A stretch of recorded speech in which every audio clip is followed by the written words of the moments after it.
A beautiful, disappointing Saturday it is for we were put out of the AFON, and it's a very sad thing for some of us. But anyway, this is Off the Pitch, the show that comes your way every Saturday here on Camnet TV, and I'm your host Amos, aka Amore, and I'm not alone on set. I'm with one Augustine. Augustine, welcome to the show. Thank you very much, Amos.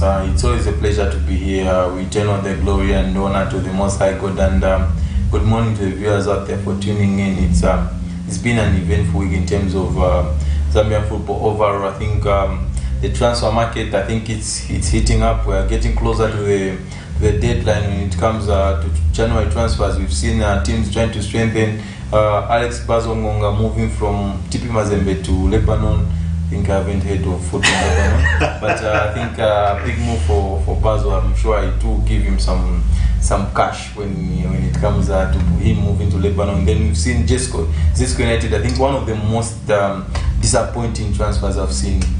Zesco United signing Jesse Jackson. I think it's something which doesn't add up for me, and probably they will sell Enoch Sakala Jr. because he's been linked to a team from Saudi Sudan is interested in signing Enoch Sakala Jr. and it's really a job how you bring Jesse Jackson away, and probably you let go of young Enoch Sakala.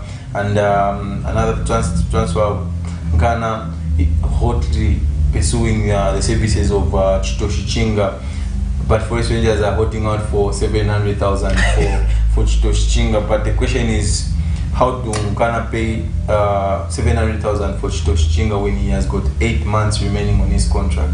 So basically, in the next few months, in August somewhere there, he will walk to any football club of his choice and get a signing on fee. So it's better for Forest Rangers resolve that issue with Ghana, find how they can meet and probably agree on a deal and make something out of it. Yeah.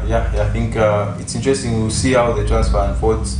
But I think Ghana, you see the way they struggled in the first part of the season. They are really looking to reinforce their squad. They have been rumored to be getting Rafael Makupuli from Power Dynamos. We always see a lot of players crossing the road from Power to Ghana. I think that's why probably that's it's somewhat diluted, because players easily cross from one end to another. But it's interesting to see in Ghana. They are trying to strengthen. They are trying to stay up in the league.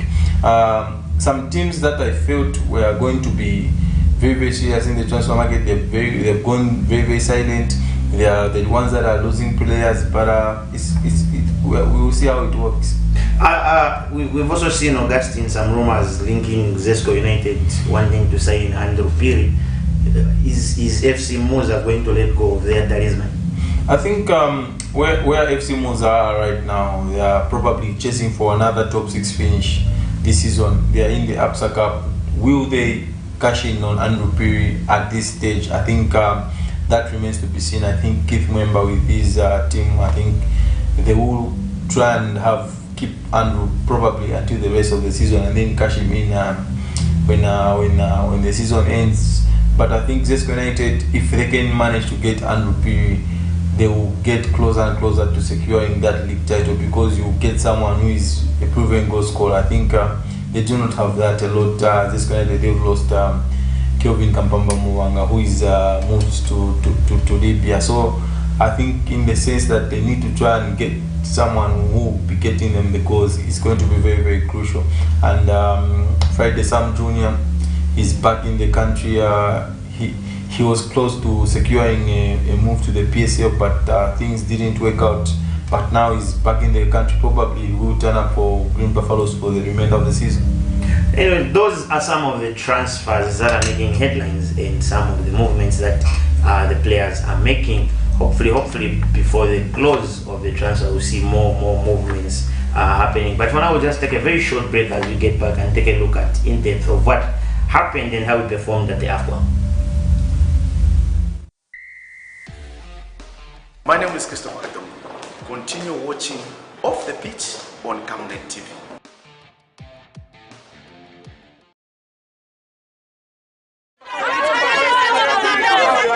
For immediate coverage of any breaking or latest news in Zambia and around the world on Camnet Television, call the numbers on your screen.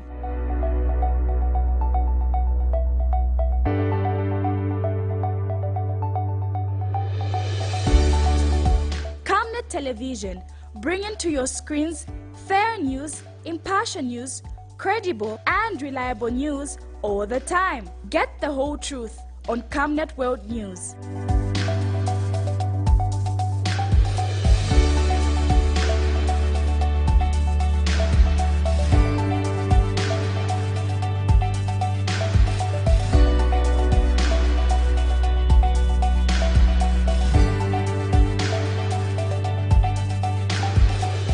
Camnet Television, not just another channel. It's time! Camnet TV brings to you an exciting kid show called My Creation. Join me, Sarah Chandamagazagia, to interact with kids with special skills and talents between the age range of 9 to 17. This show will come to you every Saturday at 13:30 on Camnet TV, not just another channel.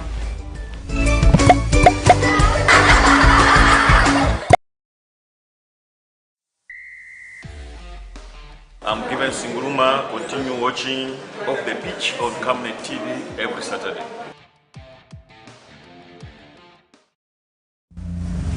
We were beaten by Morocco and our run at the AFON came to an end where we failed to qualify, even on the best losers slot, and you saw how the Ivorians turned out in numbers just to support Morocco, to hurt our feelings. But anyway, the run came to an end where we managed to score only 2 goals at the AFON and managed to concede 3 goals, which saw us being put out. And what an interesting game that we saw, Augustine. A lot of people never expected it to be on low goals. Yeah, I think the Copper Bullets probably, it's been I think a lot of things that have been put together. We are still a team that is in the development stages, if you have to be honest, because you look at the number of turnovers we've had in the last 5 years, turnover of coaches, turnover of players. I think we've been all over the place, and basically you could see that we went at the tournament, and you could see that there are a lot of established nations at the Africa Cup of Nations, teams that have built their teams.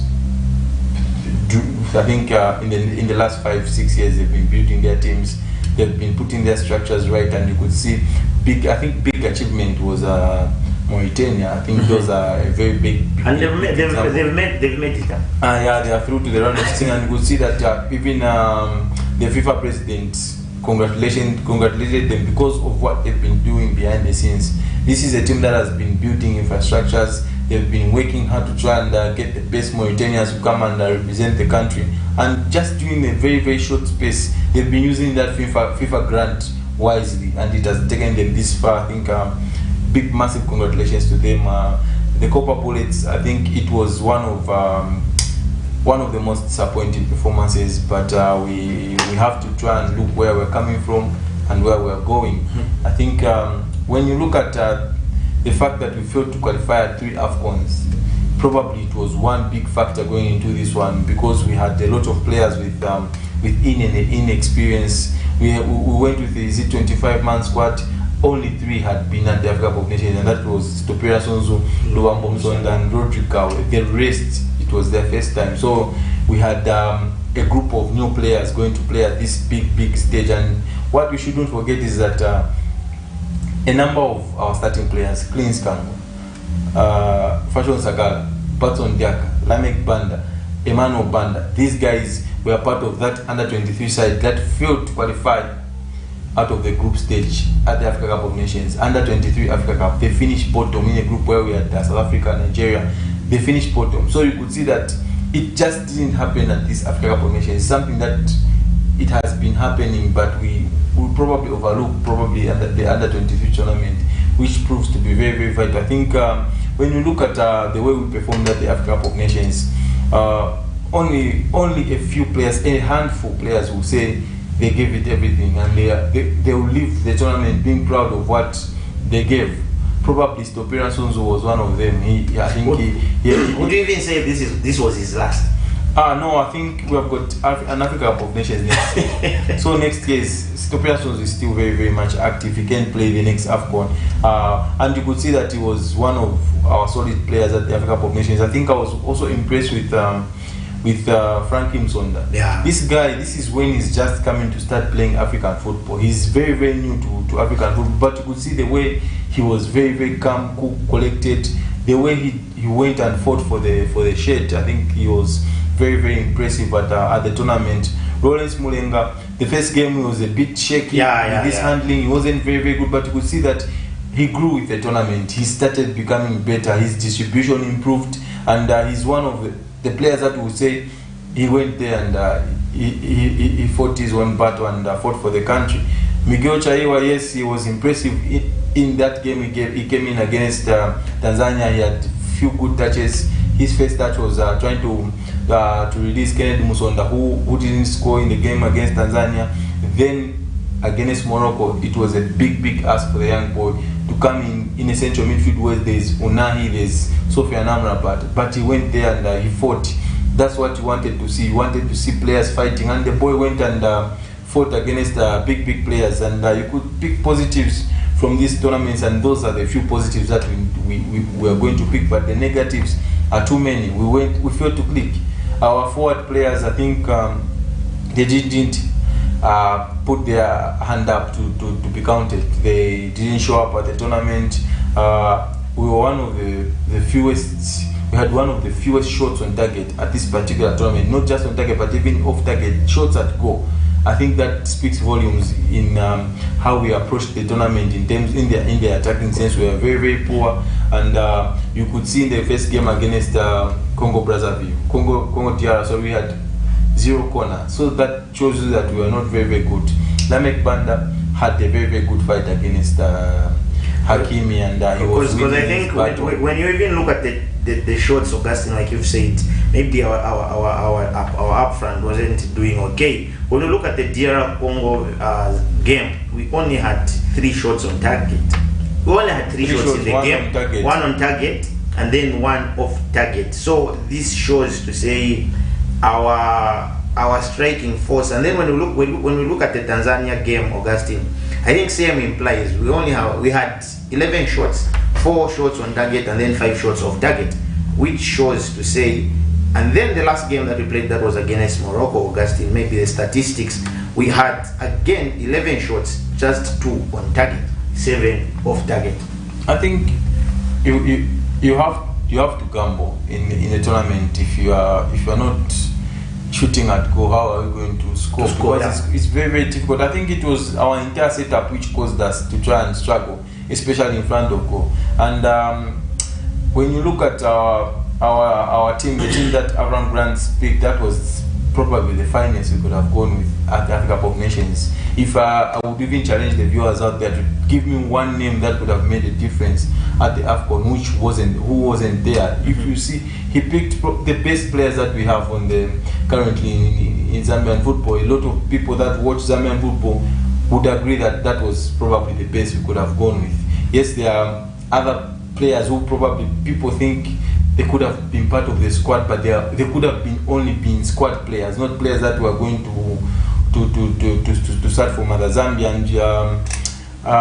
And in a sense that whenever we lost possession of the ball, that's where I felt that we are not very, very good.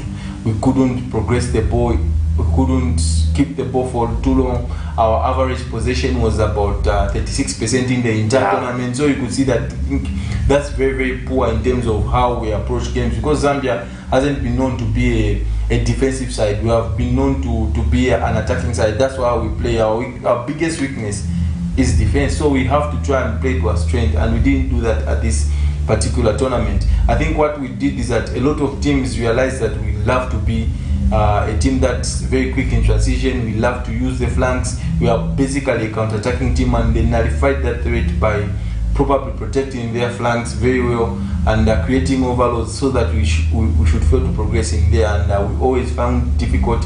We never had new ideas. And the biggest disappointment I had with our outing at the Africa Cup of Nations is that we were reactive.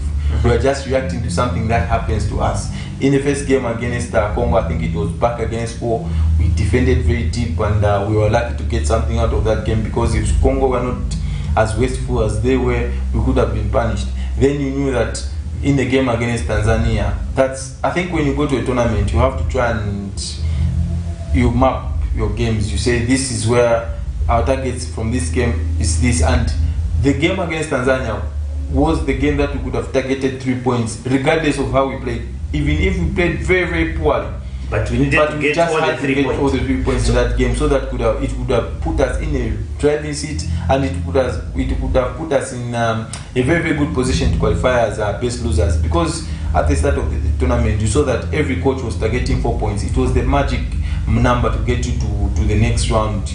You are assured when you get 4 points, you are assured to progress. So I think it was a game where against Tanzania we started very, very slow, and Tanzania realized that we were very, very slow. Probably we thought that we would just walk over them, and then they started dictating the tempo of the game.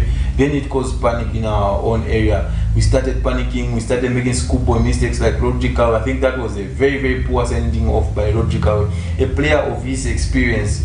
We were sitting on a yellow card. How do you go and make a challenge near the dash line? I think that was very disappointing by Rodrigo. But after we went to the break, and then we came with 10 men with Luambo Msonda on the flank, I felt we started playing a little bit better, and then we left it very, very late to equalize in that game through parts on Daka, a very, very well taken header to give us life in the game against Morocco. And what happened is that the goals of football are basically on our side. With what happened from Group A up Group E, before us we are getting onto the field against a Morocco team, you could see that what happened was Ivory Coast it was already done. Ivory Coast and Ghana were already in our zone in terms of us progressing as best losers. All we needed to do was get the draw against Morocco or win, and then progress. Morocco made a number of changes in the team that we played.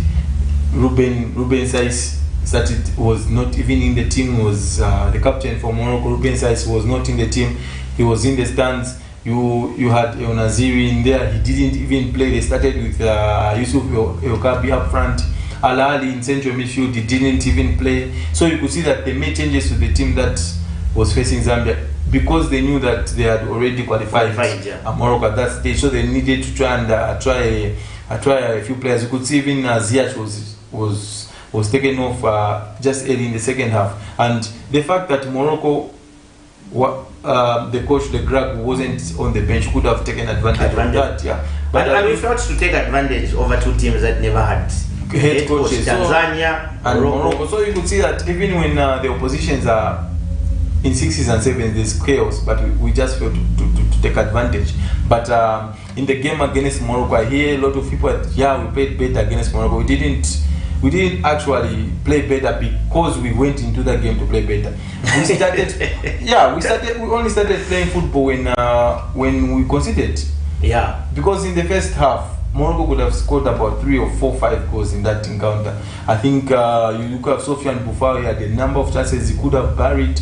Yusuf El Kabi was guilty of missing a couple of opportunities. Unahi was going through our midfield very, very easily, facing our defense, and you could see Ziyech had a couple of opportunities. So it would have been worse if Morocco capitalized in the first half. But what happened is that when we went back into the dressing room, at 1-0, the boys knew that it's now or never. Yeah. So they were just reacting to the situation which was at hand. We had to react, and they came firing, they came pushing. But again, you look at what we did in the 45 minutes, people will say there are positives, we played better, but how many chances did you create?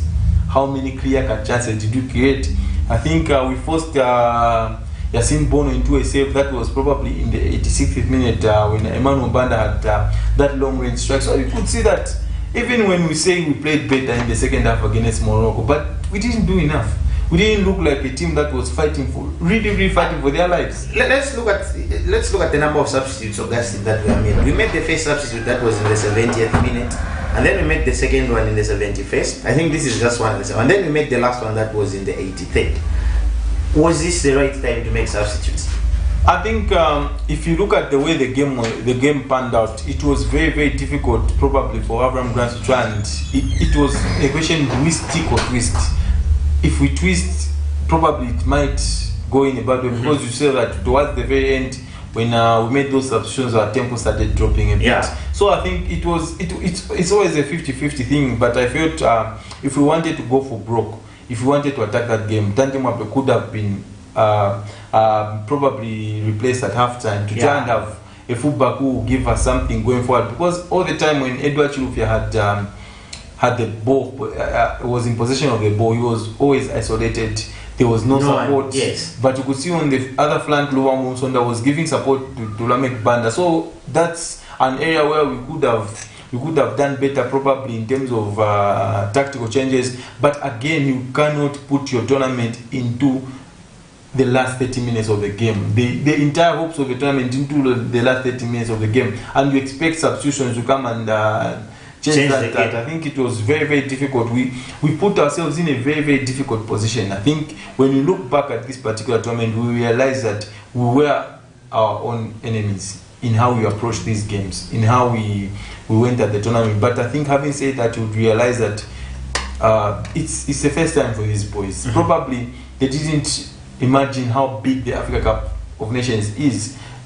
We were very good in qualifiers, one of the best in the continent with 12 points. We scored a lot of goals, but now for us to try and step it up at the big tournament, there are a lot of lessons that will be learned. I think Clifford Mulenga had a very wonderful post on social media to say that the team that went on to win the Africa Cup of Nations, they had gone 4 tournaments for them to win that one, because the first 2 were group stage exit. We were seeing them being beaten 5-1 by Cameroon. We saw them being beaten in 4 by Tunisia during that stage. And then it was when we went to the Angola Cup of Nations, when we improved, when Hevrena was in charge.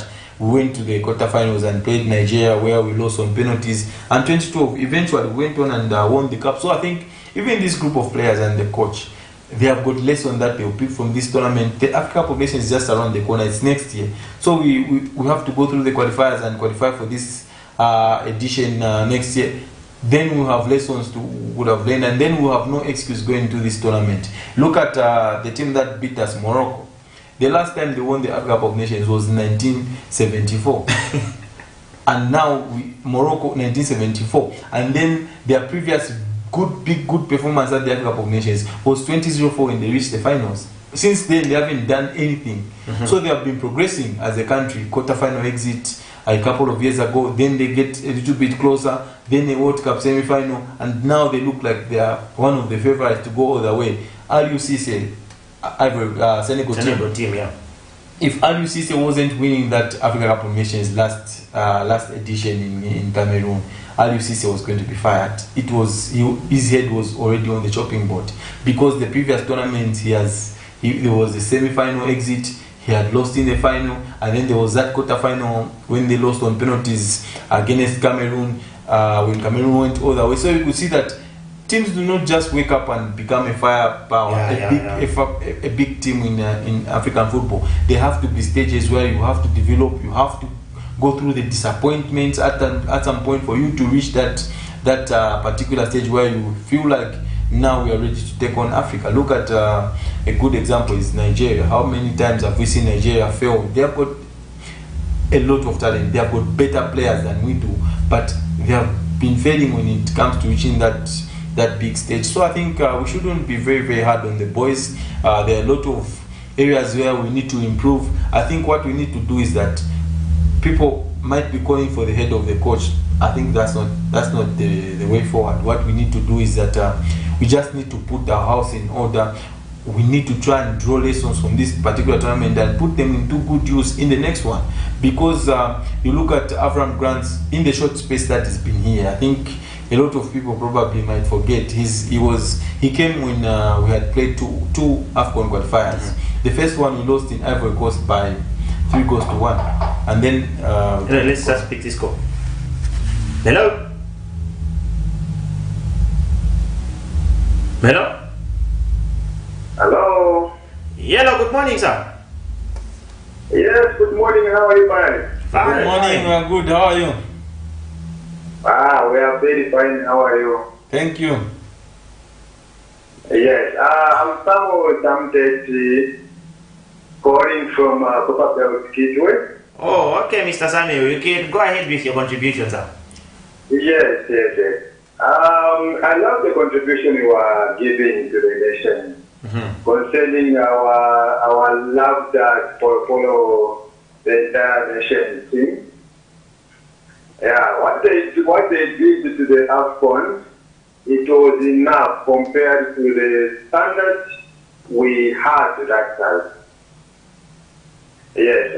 Point number one I'm going to give straight to the point is that from now, as the brother analyzes that no, according to what they have experienced, it's better off to look forward now to the next qualification of AFCON next year. So, which was now to finalize everything, to point sharp. You understand? Yes. Now, the data, those who were not been to AFCON before, they have tested it, they have seen. Then just said, AFCON for the past 4 years, this were missing. Now they have done, they have seen how it feels. So now they have come to a steady stage. So now the next AFCON now, they understand it. They know how they play to be different. Yeah, including even our goalkeeper. You have been comparing our goalkeeper, the next Monday we are now to be seen. Now we are going to have the next Monday. As the day is going on, story by story, it's going to increase story by story. Yeah, and the last point is that I would love our national football associations to make sure to sensitize the players in different places of this nation. The nation is very big. They cannot fail to have the midfielder specifically for the way we was. We are lacking that person as well. So I appeal to the government, which is the past conjunction with the Minister of Sport, so that they sensitize. Make sure that at least in school football, because the grassroots level is revamped, it's revamped at that stage as far the way it was in terms of when I was defending. That's what happened that time. Even at now, we need that so that the players come from the schools. That is the nursery. That is the origin of football. Yeah. Thank you for. Thank you very much, Mr. Samuel, for coming through. Thank you. Augustine, a very, very, very valid point there where we said, if we've noticed of late here on the show, we've been having a lot of debate saying who is our number one, who is going to overtake Kennedy Mwene. So I know why do we always shuffle goalkeepers, but do you think we've reached that peak now and that point to say, okay, we've got one Lawrence Munenga now? Yeah, I think you could see that we were struggling in terms of goalkeepers, and even when it came to who would be on the plane to Ivory Coast, I think there were a lot of question marks. I think one assured goalkeeper who was going to be on the plane to Ivory Coast was this guy, Lawrence Munenga, because he's been doing well for Power Dynamos last season, and he's been decent this season. There was Charles Kalumba of Red Arrows. he threw his name in there to try and be one of the goalkeepers to travel to the Africa Cup of Nations. And then we have got Lamek Siame of Zanaco. He has been having a decent season with the Bankers. Then we had Francis Mwansa. A lot of question marks because he's not the first race at GPFC, but when he puts on that Copa jersey, he does his best. Now let's pick this other call, guys. Hello? Hello. Hello, good morning. Hello. Hello, good morning. Good morning, how are you? Fine, fine. You are through to Off the Pitch. Your name and where you are calling us from? Sorry? I'm saying you are through to Off the Pitch. Your name and where you are calling us from? Me, I'm Mrs. Sarah, calling you from Okay. Oh, okay. Mrs. Shaw, you can go ahead with your contribution.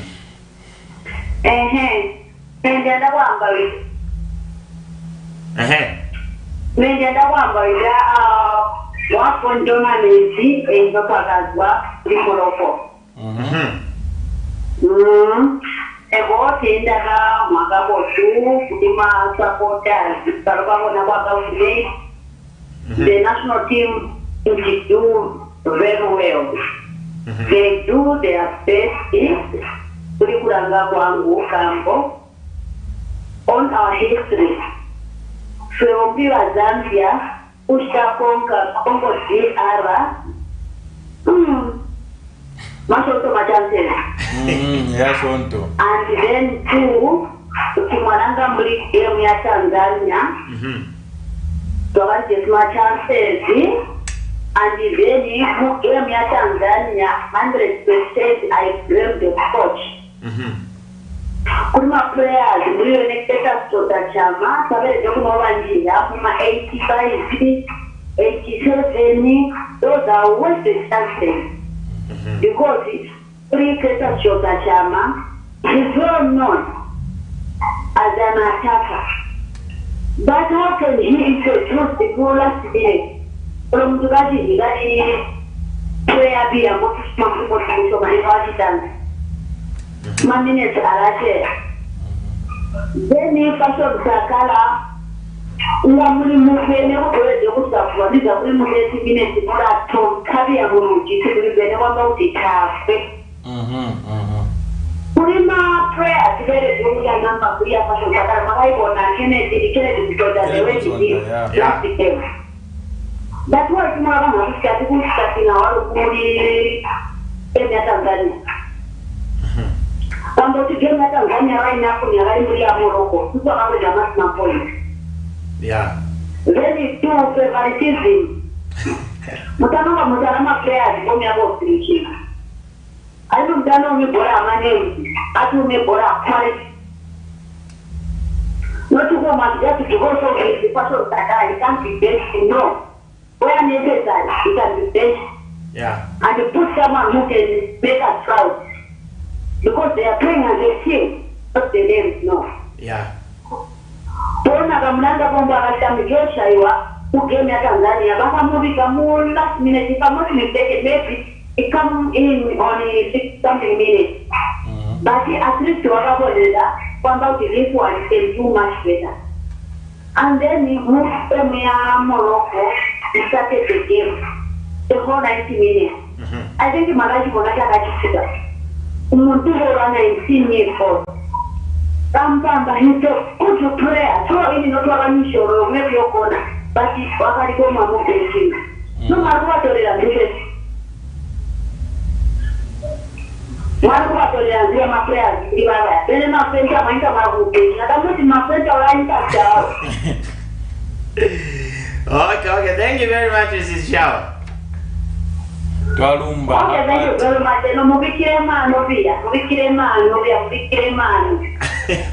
Kamba tundu mambo na wako mena ngo mutati steji. Yeah. Ile doni nikanda kwa mali nango ingolasi paso papo. Yeah, true. Twalumba kapati. Maenda ina makra imanji ya kulanga masitenda kama miti dio yesu ilifiti. Eno kapumbu nanga mumutoleranzi sota kumagaba na ngundi kapumbu pesa. Mumuruki shakuno kitauka era akangu amana. Twalumba. Okay. Okay. Okay, thank you, Mrs. Shower. So, Augustine, that's Mrs. Shower. Mrs. Shower from Mahika. She follows football. She follows Zambian football, and basically, Mrs. Shower, she's summarized the entire tournament. Yes. I think my biggest worry is that, just like her concern, it seems like our coach just trusts about 14 players who he believes in, who he trusts, and then the rest, he just takes them along. And I would see that Mrs. Shaw was asking why carry a lot of players and then not give them a chance. He spoke about young Gordon Mafuenda. She spoke about how weak our midfield was at the tournament, and you could see that. And you always think a coach of Avram Grant's caliber is going to identify and make changes in those areas. And if you could see that Avram Grant takes a lot of time in terms of making substitutions. She's highlighted that. I think you look at in the game against Congo, it was back against Wars. I think the first substitution came closer. Lamek Banda was the first one. He was probably introduced in the 77th minute. In the game against Tanzania, we were chasing the game. Cletus Chamatuta, like she mentioned, Cletus Chamatuta is very well known in Tanzania. And Kennedy Dimsonda, why don't you just probably start one of them or probably introduce them a little bit earlier? Our coach didn't do that. I think we need to cast our net a little bit wider. Like we were talking before she called, it was about the goalkeepers. So you could see that we only knew that it was always Lawrence Mullenga, and he went and accounted for himself very well at this particular tournament, which will give us a lot of confidence going forward, because Lawrence Mullenga is not very, very young, he's not old. I think he's just at the right age where the goalkeepers usually start to peak. So you have got at least about 6 to 7 years of consistency. We will see him at this high level. Then you look at the young Miguel Chaiwa, big stage for the young boy. He will get a lot of lessons. Now he has tested the big stages in terms of football, UEFA Champions League. He's tested the Africa Cup of Nations, but he never played in the Zambia Super League. He went straight to Europe and started playing for young boys, and eventually won the title. Then we got young Gordon Mafuenta. He won the COSAFA with the under-20 in 2019. So you could see that there's a lot of young players in this team that will give us confidence that when we improve on, we identify areas where we need to rectify before the next tournament. We really need to work on our left back. Our left back is an area of concern. But Luambo Msonda did a good job at the game against Morocco. Yeah, I think what Luambo Msonda has been doing, even at his club level, is being played as a wing back. So it's always surprising that we come to the national team, we're playing him as a right winger. So I think you could see that he's adapted that position. He's known what to do, when to attack, when to defend, when to stay in his possession. So I think, but going into a big tournament, we need to start looking for a left back. Yeah. Let's try and find a left back who come in and make that position his own. We remember the last decent left back we had probably was Joseph Musonda. Emmanuel Mbola was never consistent. He was injured, and you would have thought that Emmanuel Mbola would be one of the stars right now in Zambian football, but he's dipped his career. And holding midfield, I think Miguel Chaiwa, he needs a little bit time to grow in that position. He was given a chance at the Africa Cup of Nations. They need to do that more in friendlies and probably qualifiers again for the boy to grow. He's a very, very confident boy. I think I spoke about him on this show when he was still at Atletico Lusaka. What Miguel Chaiwa used to do at Atletico Lusaka, they were playing right back, they were playing centre back, they were playing him as a holding midfielder. He's a very versatile player. Even at Shamel, he was being played as a number 10, close to the striker. So he knows how to pick balls in tight areas and make things happen. He's technically very, very gifted. He's a hard worker, he's a fighter. That's the good thing about Miguel Chaiwa. And you could see that going forward, we can build a team around this young boy in terms of our midfield.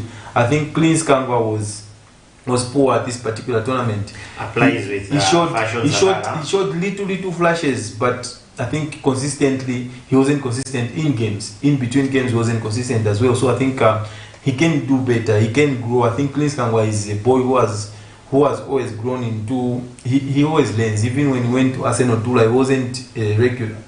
He started growing until he reached a stage whereby he was one of their key players at Arsenal Tula. So I believe in the next AFCON we'll see a different Clint Kangwa, because he would have picked lessons from this one. Emmanuel Banda was another player who was pretty much disappointing at the tournament. He went for the most difficult passes in the tournament, which made him look like he wasn't sure with what he was doing. Fashion Sakala was disappointing at this particular tournament. I feel Patson Daka he didn't cover himself in glory as well at this tournament. There were times where I feel he needs to demand the ball. He needs to tell his team, he's a main man, he's our main guy. He needs to tell his teammates where he wants the ball, where he wants them to put the ball. You will see players like Cristiano Ronaldo, players like Romelu Lukaku. They'll even point to the player with the ball, say, pass that guy so that he crosses for me. I think Patson Daka wasn't commanding that.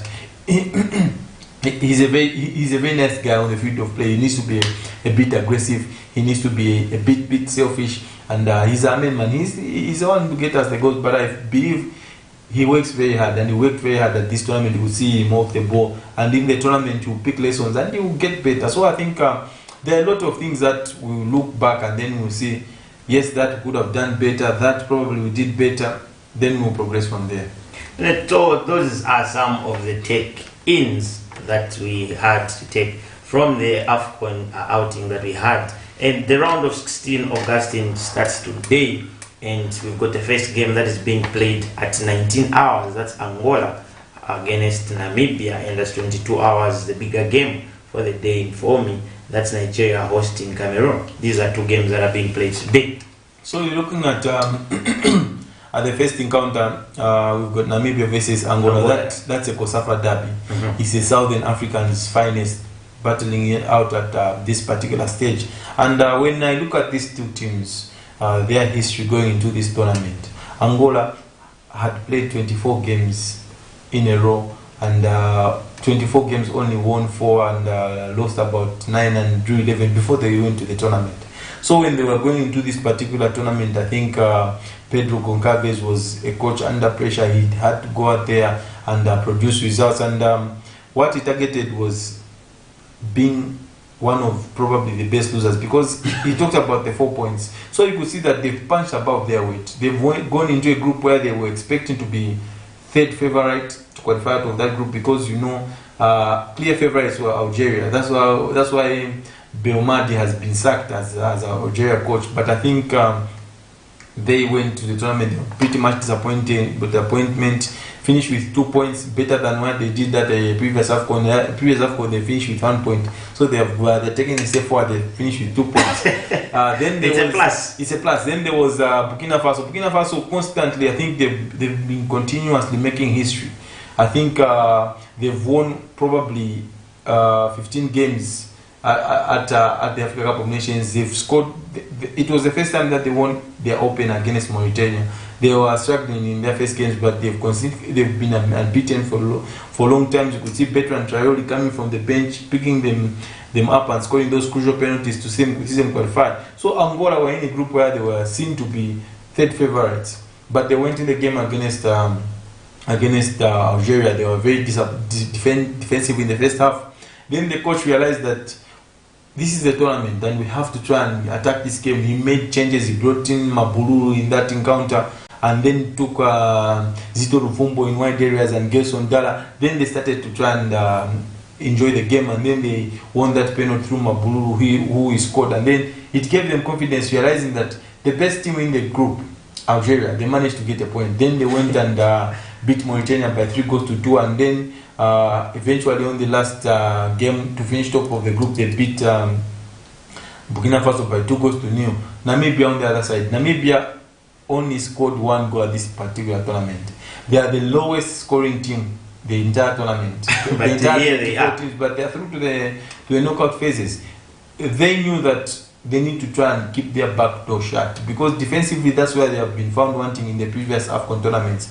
And you could hear from their coach Benjamin before the tournament. Benjamin said that our target is to win 1 game, because Namibia had never won a game at the Africa Cup of Nations. So he knew that we have to go in the tournament and win 1 game to try and boost our confidence. And they made history in the first game against Tunisia. Dean Hoto scoring that all-important goal, which saw them clinch all 3 points. And then they played rivals in South Africa in the next game. They dominated possession, but South Africa in transition were very, very quick. They caught them unawares and scored 4 goals. South Africa beating Namibia 4-0. And Namibia knew that a draw against on the final day against Mali was going to see them qualify, and they did just that. They fought for their lives. They never had any shot on target in that encounter, but they managed to get a draw. They had to hit the woodwork twice and saw them qualified. So these are two teams that basically punched above their weight, and going into the quarterfinals, either of them, it will be a very, very big bonus,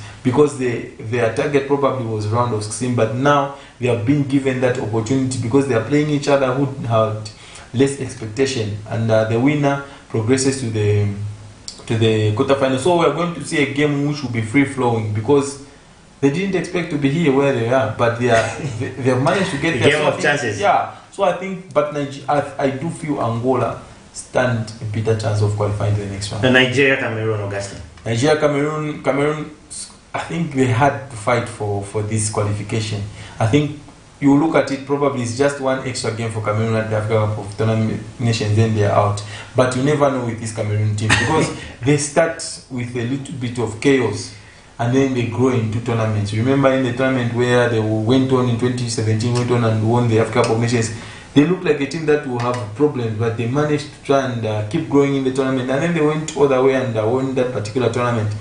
The positive part is that probably they might have Vincent Abubakar in this encounter. Yeah. He was missing through injury, but now when they have got Vincent Abubakar on in this game, it gives them opportunities and chance. And if you look at Cameroon's XG at this particular tournament, it's 1.7, and they've scored 6 goals. So you saw that they have been doing very well in front of goal, but it's defensively where they have got a lot of problems. I think young Christopher, who scored that crucial goal to take them to this stage, but he needs to be very, very solid defensively.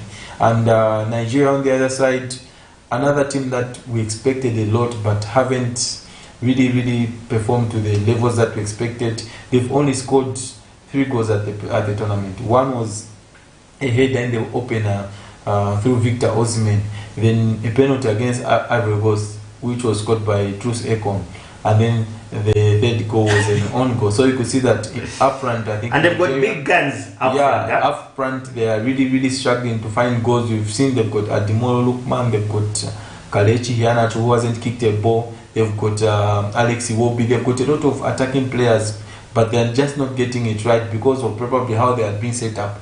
They've played 3-5-2 in most of the games, apart from the first one. The first one they went to the 4-3-3, then they reverted to a 3-5-2 to have a lot of cover defensively, to have a lot of bodies behind the ball. That's why in these 2 games they have struggled in terms of creating chances. The first game against Equatorial Guinea, they had 7 shots on target. Then 1 against Ivory Coast, which was the penalty, and then 0 against Equatorial Guinea. So you could see that slowly but surely, offensively, it's being affected by the fact that they are being very deep and being defensive. But against Cameroon, you would think Nigeria have got what it takes to qualify to the next round. An upper hand. So tomorrow we've got Equatorial Guinea, who will be facing Guinea, and the last game tomorrow will be Egypt against DR Congo.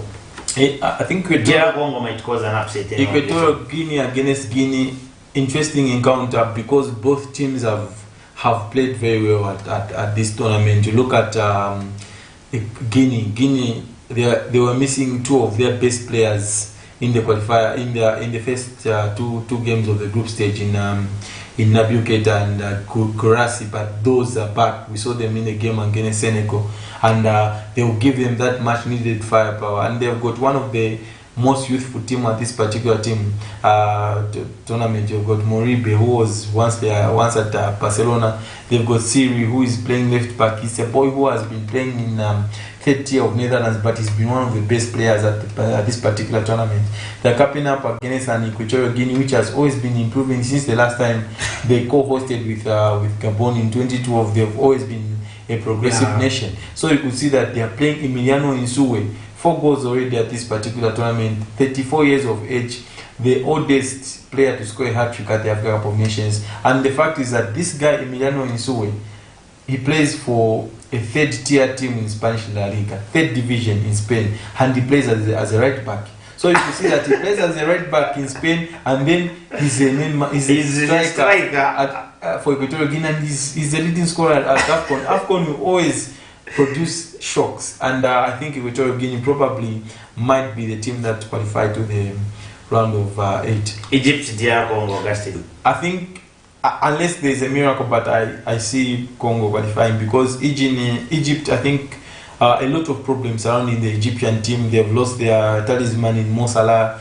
who had an hamstring. Probably they won't have El Shanawi in goal because he sustained a shoulder injury, and El Shanawi will be very big miss for the Egyptians if he doesn't play. But the danger is that Egypt tend to start growing as the tournament progresses. You remember in Cameroon, they qualified the same, similar with 3 points and then went all the way up to the final. So this is a team that is very difficult to predict. They keep growing. They will just get a corner, score from it, and then sit back. That's what the Egyptians do. I think without Mo Salah, probably they will play with a little bit of freedom because now everyone knows that they need to stand up and be counted. They do not have that star man that will get them the goals that will see them over the line.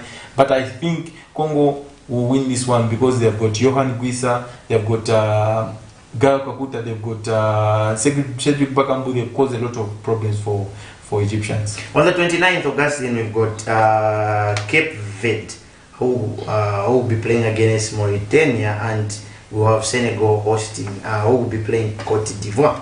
Cape Verde are the dark horses, and they will upset a lot of teams in this tournament, and I do fancy them getting past Mauritania. I think Mauritania, they've done brilliantly to reach this stage, but probably I think this is where the journey will end, and they'll go back to Mauritania with their heads held high because they went and fought for the country. They beat Algeria on the day when it mattered the most. They needed the result, and they did that. Just that. Cape Verde, you look at the team that they have. They've got Mendes, they've got Bebe, they've got Rodriguez. I think they've got more than enough to try and beat another team that has been improving each and every time they make an appearance at the AFON Augustine, Cape Verde. I think their recruitment side of things is very interesting. They go across the globe and pick players with roots to Cape Verde. You could see that Bebe, he could have been representing Portugal, but I think he just didn't stand a chance of playing for Portugal. They went and snatched him and brought him to Cape Verde. They've got players from Ireland. They've got a lot of players that were brought up and grew in Europe. Now they have brought them back to try and play for Cape Verde, and you could see that they really fight for that shit, and they're giving their all. Their coach was a banker a couple of years ago. He got this job through LinkedIn, so which is one of the most interesting. And Cape Verde is the only team at the Cup of Nations to have 25 players from 25 different clubs. So that speaks volumes. Senegal, Cote d'Ivoire, Augustine. I only want to see Senegal progressing because what I saw in the Zambia game, how does Ivory Coast come and support Morocco like this? I think I was very much disappointed. Beef was created. So I really want to see Cote d'Ivoire packing because it was in fact, the hosting nation praying for a lose.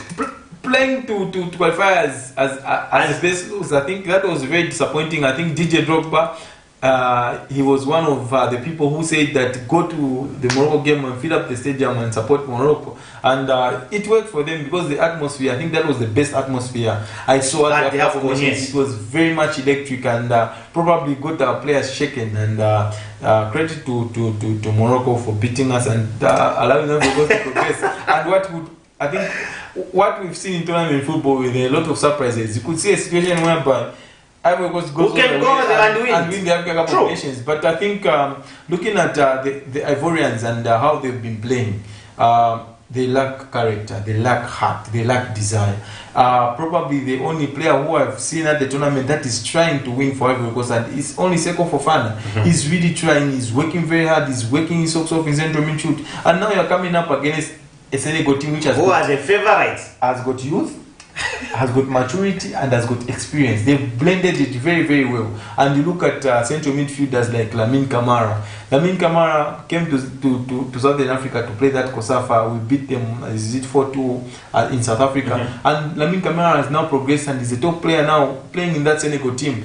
They've got Sadio Mane, they've got Idriss Gueye Ghana, they've got Ismail Essa, who has proved to be one of the players they can rely on in terms of goal. You saw he got one of the goals against Cameroon. So I think Senegal have got a lot of firepower. Just striker Nicolas Jackson, he's even struggling to get into the team. So you see the quality and strength and depth this team has. But the biggest danger is that a lot of teams that qualify with 100% record tend to struggle in the knockout stages. But I just hope Senegal That's the magic. beat this Ivorian team and then see themselves go to the quarterfinals. The last games, Augustine, in the knockout stages, that's a group of 16, will be played on the 30th. That will see Mali playing against Burkina Faso and Morocco playing against South Africa. When it comes to someone saying something bad about Zambia, I'm someone who is a very petty soccer fan, because in commentary when Zambia was playing, we had Tim Vickers of Zimbabwe, then we had Amanda Dlamini of South Africa. Amanda has always been one of my favorites in terms of what she's done to the game, being a player, now a pundit, and so on, and now she's a co-commentator. But she kept on saying she wants Ivory Coast to qualify because she wants the atmosphere to remain the same. So now I want Morocco to qualify. So that South Africa will be watching on TV just like us. And I do fancy Morocco have got a lot of firepower to beat the South African team. South Africa, they do not look like they've got goals in them. Yeah, true. Yes, they think the games that have watched. They scored 4 against Namibia, but they really do struggle in front of goal. They rely more a lot on Pesita. I think it would have been better if they had an outlet in terms of their attacking options, but they do not have a lot of attacking options. They miss a lot of chances, and I do think you are coming up against the Morocco team. You are not going to get a lot of chances, and they will punish you. Anyway, those are some of the games that are being played. Augustine is not taking it any polite. He's saying he wants South Africa to be beaten. He wants the Cote d'Ivoire to be beaten. Out. South Africa. Not even Morocco. Not even Morocco. Ivory Coast out because they were against us in the game against Morocco. Let's hope for the best for all the teams that have made it to the round of 16. But some of the comments that we have here on our Facebook page, that's Camnet, we've got Henry Msonda Zimba, who is saying we must be proud of the boys and the technical bench. There is nothing shameful about exiting the competition.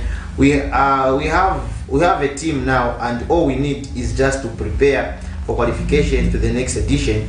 I believe we'll do better next time. Football is a game of 3 possibilities: win, lose, draw. Personally, I am proud of the boys. All the best, Proporo. That's from Henry Msonda Zimba. And we've got George Mawelela Jr., who is my guy. He's saying great analysis. Thanks, my G, for following. I always call him Uncle. And Augustine, due to time, just your final closing remarks, as you've made sure to see off South Africa and Ivory Coast being put out. Yeah, I think South Africa have to be eliminated and Cote d'Ivoire have to be eliminated. And what we've seen that at this particular tournament, a lot of teams, Algeria have parted company with their coach.